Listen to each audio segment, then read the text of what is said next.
মা, আপনি কি আজও কোনো কাজে বেরোবেন? কেন রিনি, কিছু আনতে হবে? না, আসলে আমার ফোনটা এই যে অনই হচ্ছে না তাই। হুম, ফোন ছাড়া তো তুমি একেবারেই অচল। আর হ্যাঁ, দেখুন না, আমার আবার পার্লারে প্রচুর ভিড় অলরেডি। স্পা করতে আসবে, অনেক অ্যাপয়েন্টমেন্ট। ঠিক আছে, রাখো, আমি দেখছি যদি বেরোতে পারি। রিনির আবদার ফেলতে পারেননি রাধিকা। বেরোলেন নিজের কিছু কাজও সঙ্গে নিয়ে। ফোন বলে কথা, কিন্তু কোথায় নিয়ে যাবেন ফোনটা? বাজারের ওদিকে একটা মোবাইলের দোকান আছে। রাস্তায় দেখা অম্বরের সঙ্গে, প্রতিবেশী সুবিমলের ছেলে। বলল, কোথায় যাচ্ছ আন্টি? রিনির মোবাইল সারাতে রে। মোবাইল? কেন, কি প্রবলেম? ফোন অন হচ্ছে না, কি বিপদ বল দেখি। আন্টি, তুমি শর্মা মোবাইল স্টোরে যাও, মোহনদা আছে, ভালো কাজ জানে। আমার নাম করো, আমাকে চেনেও। পরবর্তীকালে রাধিকা অনেকবার ভেবেছেন এই দেখা হওয়া আর কথোপকথনটির কথা। এই দেখা হওয়াটাই আসলে। খুঁজে বের করলেন রাধিকা শর্মা মোবাইল স্টোর। দোকানটা বড়ই। ভিতরে ঢুকে রাধিকা বললেন, এখানে মোহন নামে কেউ আছে? হ্যাঁ মাসিমা, বসুন। মোহন ইজ অন দ্য ওয়ে। ওকেই কি দরকার? হ্যাঁ আসলে। আপনি বসুন না। ছেলেটি একটা টুল এগিয়ে দিল। একটু পরেই একটি ছিপছিপে তরুণ এসে দোকানে ঢুকলো। মোহন, এই মাসিমা তোর খোঁজ করছিলেন। তুমি মোহন? অম্বরকে চেনো তুমি? ওই তোমার কথা বলল। আমার বৌমার ফোনটা অন হচ্ছে না। ঠিক আছে আন্টি, আপনি বসুন, আমি দেখে বলছি। মোবাইলটা দিন। মোহন মোবাইলটা নিয়ে চলে গেছে ভিতরের দিকে, অন্য কোনো ঘরে। বেশ কিছুক্ষণ পরে ফোন। রিনির পার্লারের নম্বর। হ্যালো, বলছি যে একটা কথা আপনাকে বলা হয়নি। রিনির কথা শুনে রাধিকা বললেন, হ্যাঁ, কিন্তু আমি তো অলরেডি ফোন সারাতে দিয়ে দিয়েছি, প্রায় আধ ঘন্টা হয়েও গেল। আন্টি, একবার এদিকে আসুন। মোহন এসে ডাকছে। এখন রাখছি রিনি, ফোন মনে হয় সারানো হয়ে গেছে। মোহনের সামনে টেবিলে বসে আছেন রাধিকা, ভ্যাবাচাকা খাওয়া মুখ। কিন্তু আমি তো কিছুই বুঝছি না, এসব তুমি কি বলছো? হ্যাঁ, আমি যা বলছি ঠিকই বলছি। আপনাকে ভুল বুঝিয়ে আমার কি লাভ আন্টি? আপনি চাইলে অন্য কোনো কাউকে জিজ্ঞেস করতেই পারেন, সামান্য জ্ঞান থাকলেই যে কেউ বলতে পারবে। আসুন, আপনাকে আমি ক্লিয়ার কাট বুঝিয়ে দিচ্ছি। দেখুন, মন দিয়ে দেখুন আর বোঝার চেষ্টা করুন। ঘণ্টাখানেক বাদে রিনির ফোন। ফের পার্লার থেকে ফোন করেছে রিনি। মা, ফোন সারানো কি হয়েছে? না রিনি, খুব জটিল কিছু হয়েছে। ফোন ওরা সার্ভিস সেন্টারে পাঠাবে বলছে। এদের কাছে সব পার্টস নেই। হোয়াট? কি বলছেন? সার্ভিস সেন্টারে কেন পাঠাবে মা? আর আপনিও বা কি আমাকে না জিজ্ঞেস করে রাজি হয়ে যাচ্ছেন? রিনির গলায় ঝাঁঝ। কি করব, আমার বুদ্ধিতে যা মনে হলো করলাম। ওরা বলল হচ্ছে না, তাই। আরে, ওরা বলল তো কি, আমি কি বলেছি? মা, একটা কাজও যদি ঠিক মতন করতে না পারেন। আরে কি আশ্চর্য, তুমি তাহলে নিজেই আসতে পারতে। আমি এত কিছু পারি না, তুমি তো জানোই। আরে, আমাকে একবার ফোন করে জিজ্ঞেস করতে কি হয়েছিল? ঠিক আছে রিনি, আমারই ভুল। ভাবলাম মোবাইল সারানোটা তো জরুরি। মা, আপনি ওদের বারণ করে দিন, মোবাইল সারাতে হবে না, আমি নতুন মোবাইল কিনে নেব। আচ্ছা ঠিক আছে। বাড়ি ফেরার পথে আরো দুই এক জায়গায় যাওয়া দরকার। প্রথমেই ব্যাংকে যেতে হবে। ইচ্ছে করছে না, কিন্তু উপায় নেই। হঠাৎই নিজেকে খুব নিরুপায় আর অসহায় বলে মনে হচ্ছে রাধিকার। রাধিকার বেটার হাফ শ্যামানন্দ বছর দুয়েক হলো অনিয়ন্ত্রিত ধূমপানের কারণে ফুসফুসের 12টা বাজিয়ে লাইফের জার্নি থামিয়ে চলে গেছেন চিরকালের জন্য। রাধিকা যে এতটাই একলা তা গত 2 বছর বোঝেননি সেভাবে। এখন হাড়ে মজ্জায় টের পাচ্ছেন। অন্ত হয়েছে মা, তবে যে আপনি বললেন। হ্যাঁ, ওরা নিজেরাই তারপরে ট্রাই করলো, সময় লাগলেও হলো শেষ অবধি। তা সে কথা আমাকে বলবেন তো? ভাগ্যিস আমি নতুন একটা ফোন অর্ডার করে দিইনি। রিনির এই ধরনের কাট কাট কথা ইদানিং শুরু হয়েছে। রাধিকা দুঃখ পাচ্ছিলেন, কিন্তু আজ আর পাচ্ছেন না। আসলে অনুভূতিটাই কেমন যেন ভোঁতা হয়ে গেছে। একটা দিন, একটা সকাল রাধিকার চিন্তাভাবনাকে আমূল পাল্টে দিয়েছে। বিমূঢ় রাধিকা কি করবেন ভেবে পাচ্ছেন না। পরদিন রান্নার মাসির কাজ শেষ হবার পর রিনি টিফিন নিয়ে পার্লারে বেরিয়ে যেতেই রাধিকাও ব্রেকফাস্ট করে তৈরি হয়ে বেরোলেন। মাথা ঠান্ডা রেখে কাজগুলো করতে হবে, নইলে তার ঘোর বিপদ। বিপদ অলরেডি থাবা বসিয়েছে। সেই থাবাকে এক্ষুনি সরাতে না পারলে পায়ের তলার মাটিটাই ধসে যাবে। চোরাবালিতে তলিয়ে যাবেন তিনি। আজই দুজন মানুষের সঙ্গে দেখা করতে হবে, খুব একটা কাছে নয়, অ্যাপ ক্যাবে যাবেন। দূরত্ব অতিক্রম করা কোনো বিষয় নয়, অনেক কিছু এখন পেরোতে হবে, নিজেকে রক্ষা করতে হবে, করতেই হবে। সলিসিটর অনন্ত নাগ শর্মার অফিসেই আজকের জমায়েত। রাধিকাকে অনন্ত ফোনে বলেছিলেন, ম্যাডাম আপনি কিন্তু নিজেই সবটা বলবেন, কি বলবেন তা লিখে রেডি করে রাখুন। কাগজে পয়েন্ট করে সবটা লিখে রেখেছেন রাধিকা।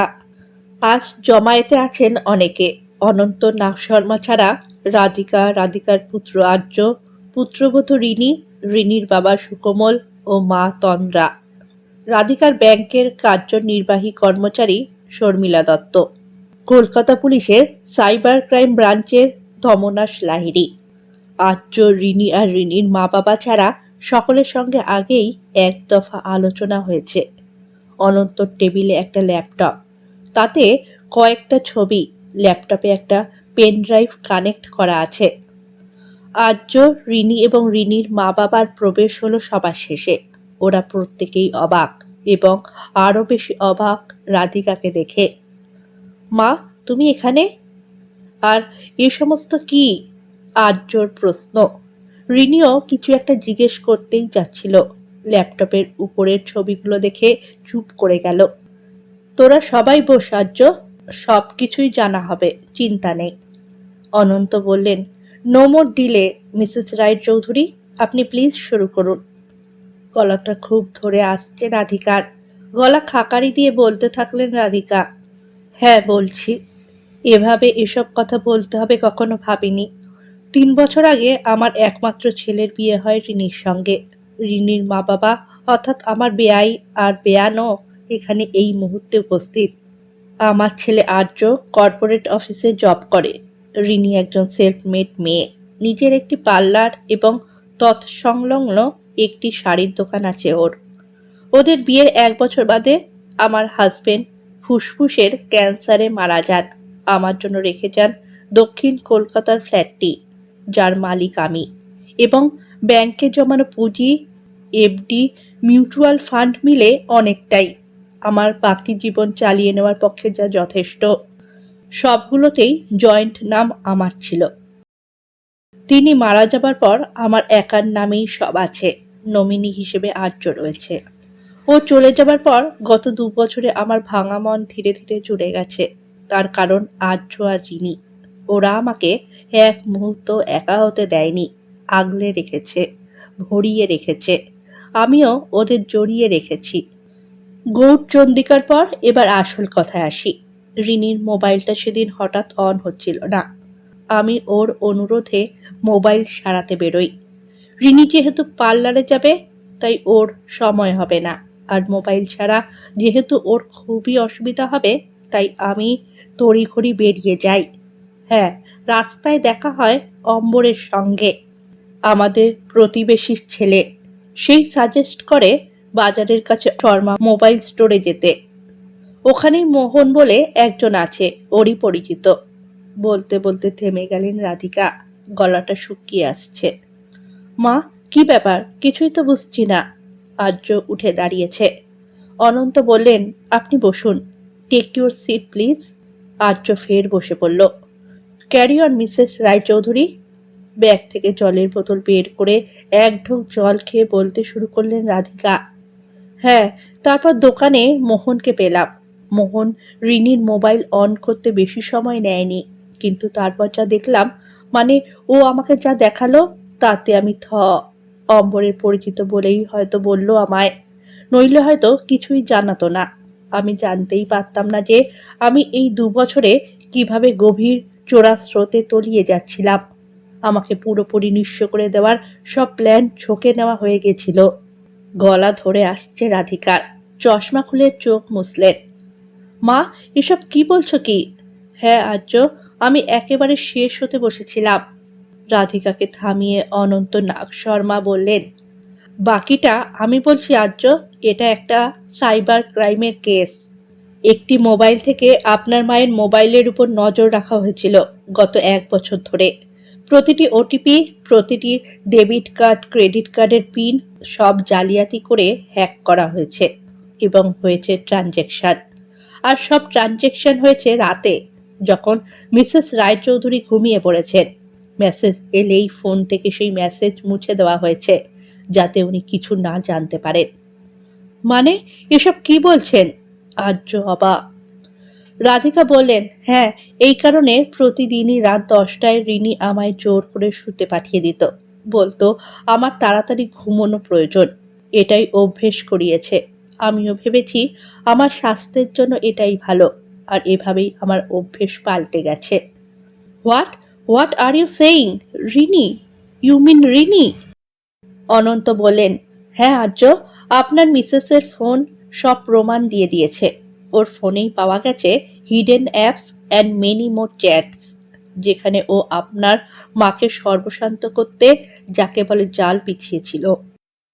হ্যাঁ রে আর্য, সেই কারণেই রিনি আমায় বলেছিল ফোন শুধু যেন অন করে, ফোনের কোনো অ্যাপস বা কিছুই যেন না খোলা হয়। কিন্তু ততক্ষণে যা দেখার ওরা দেখে নিয়েছে। উঠে দাঁড়ালেন সুকমল সেন, রিনির বাবা। রিনি, এসব কি শুনছি? Is it true? না বাপি না, আমার ফোন মনে হয় হ্যাক হয়েছে বাপি। নো ম্যাডাম, আপনার ফোন কেউ হ্যাক করেনি। We have enough proof. সব পেন ড্রাইভে আপলোড করা আছে। সাইবার ক্রাইমের তমনাশ লাহিড়ী সবটাই দেখেছেন। ইনভেস্টিগেট হয়েছে। ব্যাংকের থেকে একের পর এক মানি ট্রানজ্যাকশন হয়েছে। নেই নেই করেও 21 লাখ টাকা অলরেডি ম্যাডাম রিনি সেন রায়চৌধুরীর সিক্রেট অ্যাকাউন্টে, যে অ্যাকাউন্টের খবরটা আর্য রায়চৌধুরীরও সম্ভবত জানা নেই। এরপর ফ্ল্যাট হস্তগত করারও প্ল্যান চলছিল। তার জন্য উপায়ের খোঁজও চলছিল simultaneously. What what the rubbish? ওরা কি বলছে রিনি? এসব কি? চুপ করে আছো কেন? Answer me now. বিয়েটা ভেঙে গেছে আর্য আর রিনির। ডিভোর্স কেস ফাইল করেছে আর্য। মা, রিনিকে পুলিশে হ্যান্ড ওভার করতে আপত্তি করলে কেন? কেন সব অভিযোগ তুলে নিলে? না আর্য, ও একটা ভুল করেছে। ভুল? It's a crime. এত বড় সাংঘাতিক ক্রাইম। দোষ তো আমারও আর্য। আমার কি উচিত ছিল না অনেক বেশি সতর্ক হওয়া? শুধু তো আমার ক্ষতি নয়, তোর জীবনটাও তো নষ্ট হতে বসেছিল শুধু আমার অবিমৃষ্যকায়িতার জন্য। কিন্তু না আর্য, আমি ডুবতে ডুবতে মাটি পেয়ে গেছি, এটাই যথেষ্ট। একটা বাচ্চা মেয়েকে জেল খাটিয়ে আমার কোনো লাভ নেই। আর জানিস তো, ক্ষমাই সবচেয়ে বড় শাস্তি। ওর অনুশোচনা হোক, এটাই সবচেয়ে বড় পানিশমেন্ট। এই শাস্তিটাই আমি ওকে দিলাম। That's enough. গল্পটা যদি ভালো লেগে থাকে, চ্যানেলটাকে সাবস্ক্রাইব করে পাশে থাকবেন।